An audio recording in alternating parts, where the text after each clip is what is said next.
Oi, cheguei. Maracreudes! E aí, fia? Como é que foi a entrevista de trabalho? Ah, você já sabe, né? Mesmo de sempre. O moço falou que só pagava comissão, que não tinha contrato de trabalho. Aquele emprego de bater de porta em porta, sabe? É, aquele que eu fiz. Exatamente o que a Carla não recebeu. Sério, mano, que tenso, cara. Era isso. Eu sei que estava escrito outra coisa no anúncio, né? Mas a gente já tá acostumado. É assim mesmo. E pior que eu também nem sei como a gente vai fazer, Maracreudes. Você não sabe quem veio aí hoje na porta. O dono do apartamento de novo, cara, cobrando aluguel. Pior que eu também não tenho, mano. A mulher do restaurante não me paga. Mais carta, conta de luz tá pra cortar, cara. Eu não sei, mano. Ai, meu Deus do céu. Jura? A senhoria já veio aqui mais uma vez cobrar aluguel? Ai. Nossa, coitado. Que vergonha. Minha mãe vai mandar um dinheiro do Brasil pra mim poder cobrir minhas despesas. A gente tem até o dia 10 pra pagar. Você vai ter a sua parte do aluguel. E que a gente tem que dar um jeito, cara. A gente tem que dar um jeito, porque senão a gente vai perder o apartamento. Pior que eu não sei de onde tirar esse dinheiro. O meu cheque especial no Brasil já estourei. Já tá a menos R$200, ó. Não tenho nem condição de imaginar quanto que eu vou pagar se eu não tô conseguindo arrumar um trabalho agora. Pois, não sei também. Mas vou tentar dar um jeito. Então, meus amigos, a realidade é essa, né? Nem sempre que a gente vai para um país estrangeiro, principalmente no começo, a gente vai conseguir bons trabalhos de cara. Minha situação foi apertando. Mandava currículo e foi numa dessas que eu fiz entrevista para trabalhar para um hotel. Como o verão estava chegando, eles queriam pessoas para ir para Albufeira, que é uma praia turística que tem na região de Algarve, em Portugal. É um lugar maravilhoso, é um lugar fantástico, realmente paradisíaco, que atrai pessoas do mundo inteiro para visitar esse lugar. Chegando nessa cidade, a gente teria que abordar pessoas para poder participarem de uma promoção que o hotel fazia, que sorteava uma semana de férias para as pessoas que participarem. O nosso trabalho seria abordar as pessoas dentro do perfil que eles queriam, que geralmente eram pessoas aposentadas, para poder conhecer o hotel. Elas indo até o hotel, elas ganhariam uma semana de férias. Esse era o nosso trabalho, é o que nos foi passado na entrevista de trabalho. Eles me ofereceram um contrato de trabalho, de prestação de serviço e um salário de 680 euros.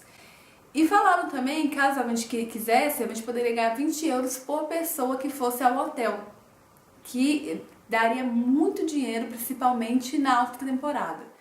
Só que nós estávamos indo ainda no final de maio, que ainda estava um pouco frio, as pessoas ainda não estavam viajando, não era época de férias. Ele avisou pra gente que seria um pouquinho difícil nesse mês, mas que depois tudo ficaria muito bem, porque chegaria os turistas, chegaria o dono da equipe, o gerente geral, que faz o pagamento, e que tudo ele ia alugar um escritório mais confortável, que tudo ia melhorar. Isso foi passado tudo antes de a gente ir pra cidade. Quando eu fiz a entrevista com essa pessoa, que eu vou falar o nome dessa pessoa para que nenhum outro brasileiro ou estrangeiro em Portugal seja enganado por ele. O nome dele é Gonçalo Contente. Gonçalo Contente, um pilantra que fica tirando vantagem das pessoas que estão procurando trabalho. Bom, ele passou toda essa informação pra gente, eu sugeri pra ele mais uma pessoa que era minha amiga, que também estava desempregada. Eu e a Carla passamos por poucas e boas tentando nos manter em Portugal. E ela também estava desesperada atrás de trabalho. E ele passou o contato dela, ele fez a entrevista e ela passou também. E aí a gente olhou uma pra outra pensando assim, amiga, ir pra outra cidade, sem conhecer ninguém, nós não temos dinheiro. O que a gente vai fazer? Você encara essa? Olhamos uma pra outra e falamos, caramba, porque a gente não tem opção. A Carla estava para ser despejada. Eu também já estava com o meu aluguel atrasado. Então a gente precisava desses 680 euros, que era o salário que ele prometeu, para poder colocar os nossos aluguéis em dia, para a gente poder ter um lugar para morar. Então, como a gente tinha uma outra, enchemos a nossa cara de coragem e fomos para Albufeira. Quando chegou lá, gente, a gente foi com muito receio, viu? Porque alguns amigos já tinham falado pra gente que esse trabalho de time sharing não era muito confiável. Só que a gente não sabia. A gente preferiu arriscar, sabe? A gente não tinha certeza do que era realmente. E a gente foi pra Albufeira. Quando chegamos lá, a gente foi recepcionada por Gonçalo. Ele pegou a gente da rodoviária, levou a gente de carro até o hotel. O hotel era maravilhoso, perto da praia, um resort fantástico, muito luxuoso. Quando chegamos lá, o Gonçalo nos apresentou a vários outros gerentes de equipe, porque no verão havia muita gente fazendo esse trabalho de formar times para levar clientes até esse hotel. O Gonçalo percorreu com a gente ali, nos apresentou, tomamos um café, falou mais uma vez do salário e o que a gente ia preferir. A gente falou que queríamos o salário do que a comissão. Ótimo. Então, o Gonçalo nos levou para o alojamento. O alojamento, ele era distante de tudo e de todos. Era um lugar que a gente não tinha internet, a gente não tinha um telefone para poder ligar, a gente não tinha, a casa era longe, não tinha nenhum comércio, era assim, o mais próximo que a gente tinha de comércio era no supermercado, que a gente andava um pouco e chegava tanto no supermercado. Mas não tinha ônibus, a gente não podia sair de lá se não fosse pelo carro do Gonçalo. Então a gente ficava ali o tempo todo naquela casa. E por tudo que ele tinha falado, que esse negócio era muito rentoso, que todos ganhavam muito dinheiro que trabalhavam aí, a gente fica um pouco decepcionada, porque a casa, ela tava com um cheiro muito grande de mofo. Era uma casa assim muito mal acabada, que tava soltando o azulejo, que o chuveiro não tava funcionando. A gente estava no frio ainda, tinha que tomar um pouco banho de água fria, porque não esquentava a água, o chuveiro. Assim, sabe, não tinha nada na casa praticamente. Era uma casa muito antiga, que tava ali fechada, sabe, parece que foi o mais barato do barato que ele encontrou, ele alugou ali pra gente. E era uma vilinha. Havia várias casinhas ali onde a gente estava. Quando nós chegamos ali, nós conhecemos a mãe dele, que também era gerente de outra equipe.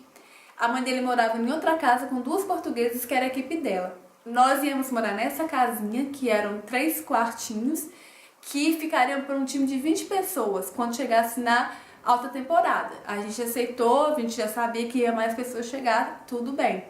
Mas na baixa temporada era eu, a minha amiga Carla, o Gonçalo. Éramos nós. Nós íamos todos juntos trabalhar, todos os dias, com o Gonçalo no carro dele e com o outro time, a mãe dele e as 2 outras portuguesas. Todo mundo ali apertadinho. Todo dia a gente ia para a praça da Albufeira e ficava abordando as pessoas para poder participar da promoção. E era assim, gente, eu vou ser bem sincera com vocês. Quando a gente chegava nessa pracinha, era até um pouco depressivo, sabe? Porque quase não tinha ninguém na cidade ainda, sabe? Não passava nada, a gente ali em pé, fazendo todo um esforço para poder levar os clientes que a gente tinha que apresentar todo dia, mas que era praticamente, sabe, secar gelo. A gente estava ali, mas não passava ninguém. A situação de todo mundo estava muito difícil. Eu e a Carla, a gente estava muito sem dinheiro. Até para se alimentar, a situação estava complicada. E a gente naquela expectativa e ao mesmo tempo muita frustração, muita tristeza pela nossa própria situação. E a gente foi trabalhando assim. A gente foi superando a nossa angústia dia após dia, com a esperança de chegar a um momento melhor. A nossa postura sempre foi a mais impecável possível para a gente não dar motivos para ele. O que eu quero dizer é o seguinte: como não passavam muitas pessoas ali, muitas delas se sentavam, ia fumar um cigarro, ia relaxar e tava tudo bem, porque realmente não tinha nada ali. Eu era a única que ficava em pé, igual uma boba, pra não dar motivo pra eles falarem que ele não ia me pagar porque eu não tava fazendo nada. Esse era o meu medo. Bom, e a minha postura foi essa por um mês. E o Gonçalo vivia com a gente nessa casa e a relação era muito boa, sabe? A gente conversava, ele sabia das nossas dores, das nossas angústias, de tantas vezes que nos passaram para trás em Portugal. Sabia que a gente estava com o aluguel atrasado, sabia que a gente era imigrante, recém-chegada, que estava lutando para conseguir uma vida melhor ali e que as coisas não estavam fáceis. O Gonçalo sabia que a gente não tinha comida, que a gente não tinha dinheiro. E quando a mãe da Carla mandava pra gente 20 euros, que a gente fazia a compra da semana, ou quando eu recebia 20 euros também de alguém que estava me ajudando, a gente ia se mantendo assim. E com esse dinheiro ele também comia, porque a gente sabia que muitas vezes ele não tinha cozinhado, não tinha alguma coisa preparada, a gente oferecia do nosso pra ele. Porque a gente vivia todo mundo naquela situação. E você sabe, né, que a gente que é pobre, a gente enxerga a necessidade do outro de uma maneira muito mais sensível. Então a gente sempre dividia um pouco que a gente tem com ele. A gente tinha com ele. Bom, ele sempre prometia pra gente que dias melhores viriam. Que ele tinha chegado muito dinheiro em outras épocas, que aquilo ali era normal, aquele período de seca, mas que junho estava chegando e a gente ia sair daquela situação. Fomos com força, com fé, até que chegou um momento que a gente começou a ser um pouco maltratada pela mãe dele. Ela começou a fazer brincadeiras muito sem graças e que chegou um tempo que eu não conseguia mais aceitar, porque eu já estava tomando como insulto. Brincadeira de tipo que ela falava: tu sabes que todo brasileiro é puta, né? Tu sabes que é puta, ser puta é muito mais fácil, porque não vai se trollar como puta. Eu falava com ela: minha senhora, aqui não tem nenhuma puta, né? Não é toda brasileira que é puta. Ah, mas que brasileiro vem aqui pra tomar o marido das mulheres portuguesas. Eu falei assim: olha, eu não sei se todo português também ele é preguiçoso, porque tem gente que fala que português é preguiçoso. Será que isso é verdade? Eu não acho que você possa falar isso que vala para todas as pessoas. Eu não acho que seja justo. E aí eu fui também perdendo paciência com a maneira muito grossa, muito ríspida que ela me tratava. E a gente chegou à discussão ali depois de uns 15 dias, 2 semanas ali, que eu peguei minhas coisas e queria ir embora. Eu falei: olha, eu não preciso passar por isso, já chega, eu não vou passar mais por essas humilhações, essa falta de respeito dela. E aí o Gonçalo chamou a mãe dele, eu tava ali desestruturada, chorando, ela pediu desculpa, falou que isso não ia mais acontecer, que era a forma dela falar, que era normal, mas que isso não iria mais acontecer. Bom, pediram pra eu ficar, eu enxuguei as minhas lágrimas e continuei porque realmente eu precisava. Eu precisava do dinheiro e eu precisava ser forte. Eu precisava sair dali pra voltar pra Lisboa, pra pagar as minhas dívidas, colocar as minhas dívidas em dia. Bom, eu fui aguentando. Até que junho foi se aproximando. E o Gonçalo falava pra gente que novas pessoas iam chegar. Lembra que eu falei lá no comecinho do vídeo que as pessoas iam chegar, que as coisas iam melhorar? Então, chegou um tempo que novas pessoas chegaram. Chegou na nossa casa uma brasileira do Rio Grande do Sul. E essa brasileira, quando chegou, você podia perceber que ela tinha uma condição social bem elevada. Ela era amiga pessoal do nosso gerente, o Gonçalo. Eles já tinham trabalhado, se conhecido em algum evento, não sei. E ela trabalhava como recepcionista, modelo, ela era muito bonita. E ele convidou ela para trabalhar. Prometeu também para ela mundos e fundos, né?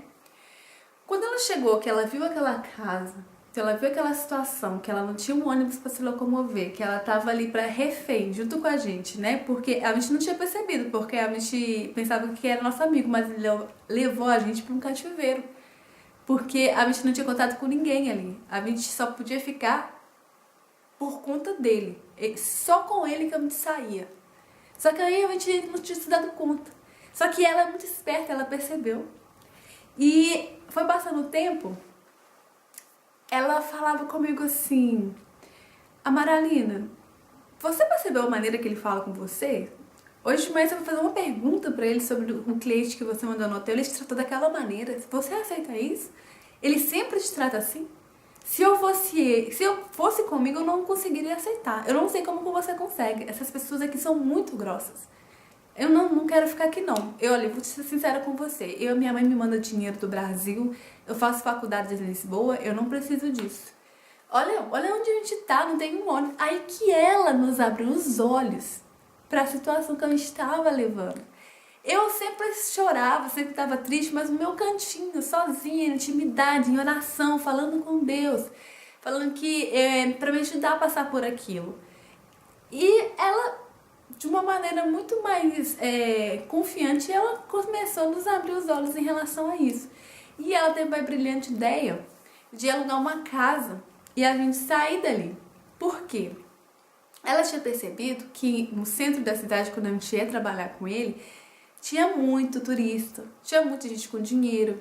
A vida era totalmente diferente daquela miséria que a gente estava levando ali dentro daquele alojamento.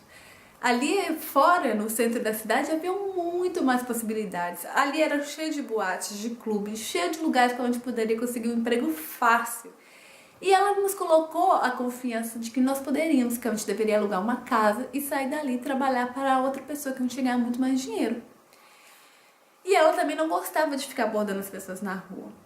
E ela falou que a gente também não precisava passar por isso. Então a gente concordou com ela e a gente foi na ideia dela. E ela falou, então como que a gente vai sair daqui para procurar uma casa se a gente não tem carro e a gente não pode contar pro Gonçalo do nosso plano de sair daqui? Aí eu falei pra ela, vamos pegar uma carona. As meninas se assustaram, falaram, carona? Eu falei assim, vamos, eu vou te fazer aqui essa placa e vai até o centro da cidade. É a única maneira, se a gente quer realmente dar a volta por cima, a gente tem que fazer isso. E aí nós fomos. Essa foto que vocês estão vendo, a gente tava muito feliz, porque a gente acreditou que a gente ia conseguir sair dali, daquela situação, daqueles maus tratos, daquela miséria. E a gente tava na rua de frente pra nossa casa. E não te passava ônibus, como eu falei, a gente ficou ali pedindo carona por uns 20 minutos até que conseguimos. Chegamos no centro da cidade, fizemos várias visitas, percorremos vários anúncios que estavam no jornal, no supermercado, e a gente conseguiu uma casinha para alugar. E ela já queria mudar naquele mesmo dia, só que eu e minha amiga Carla, a gente não tinha dinheiro, né? A gente precisava receber do Gonçalo pra ir se mudar. Faltava só uns 6, 7 dias pra acabar o mês e a gente ia pegar nosso salário e se mudar. Aí ela falou, não, tudo bem, então a gente espera, mas a gente tem que acabar esse mês o mais rápido possível, porque eu não aguento mais ficar lá. Eu falei, tudo bem, a gente vai conseguir, a gente mantém a inscrição e quando chegar no final do mês a gente vaza. Aí a gente continuou. 2 dias depois chegou o gerente, o gerentão, o Hugo, o nome dele é Hugo, viu gente? Tome muito cuidado com o Hugo. Se alguém te chamar pra trabalhar nesses hotéis aí, tiver esse Gonçalo e esse Hugo aí, fica atento. Quando esse Hugo chegou, ele chegou trazendo toda aquela promessa de prosperidade que o Gonçalo falava tanto. Ele chegou num carrão, ele alugou uma casa com piscina, muito bonita, perto da praia. Chamou, né, a pobraiada toda pra ir pra casa lá, fazer um churrasco, nadar na piscina. Aí fomos todos nós, a gente se sentiu mais gente, né?